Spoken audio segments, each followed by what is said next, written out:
Hello everybody and welcome to another Total Gaming Network and CS Nation presentation. As always, I'm Zips and I'm here today to talk to you about cubes. More specifically, the game Cube with a Q.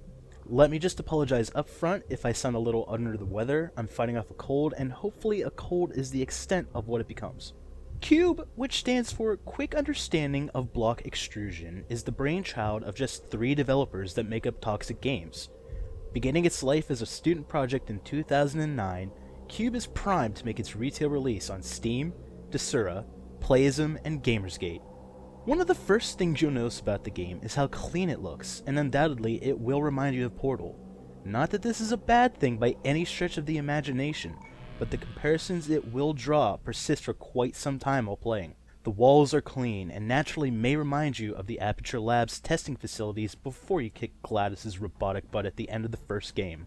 The lighting seems to pour through the walls, and overall the visuals are actually a treat to behold in their simplicity. There is some subtle depth of field, bloom, and motion blur.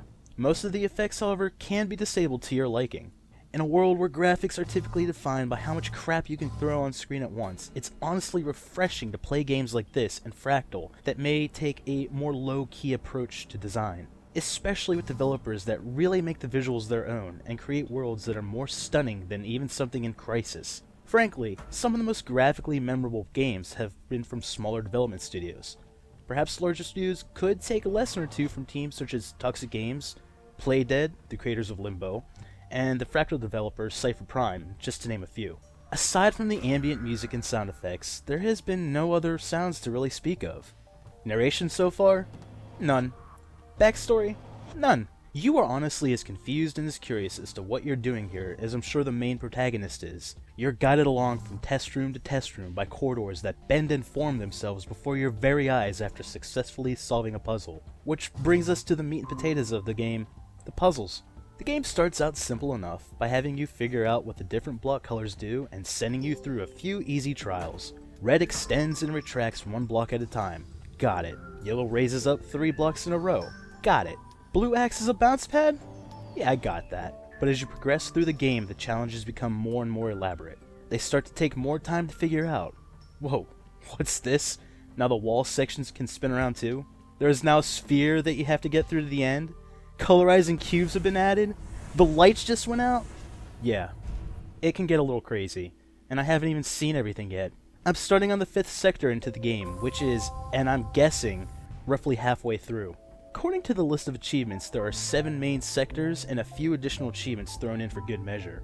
Also, from my understanding, the game is going for about $15 through the various digital distribution platforms mentioned earlier. It's not quite out yet on Steam. I'm not sure why, but I'm guessing it may show up after the holiday sales are over, so that the game has a fair shot at being noticed. The price maybe seems a little too steep in terms of price per hours of gameplay. As mentioned, I am at about 5 sectors into the game. Each sector has a few puzzle rooms in each of them, but I'm sitting at under an hour of gameplay right now.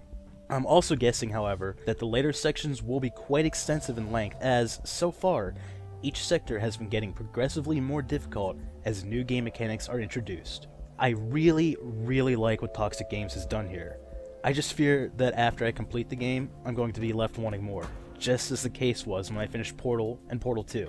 I'm not even done with the game yet, and already I'm looking forward to there being more Cube to come. And yes, we're going to end with a comparison to Portal again, but when you think about it, that might be one of the greatest compliments I could have given this game after how much critical acclaim Portal received.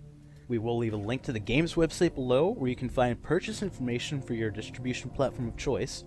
Again, it's not yet on Steam, but it should be perhaps after the holiday sales are finished in a couple of weeks. This has been Zips with Total Gaming Network and CS Nation. We will catch you next time. And if you went into this thinking it was that Cube game going doo doo doo doo doo doo, I'm sorry to have disappointed you.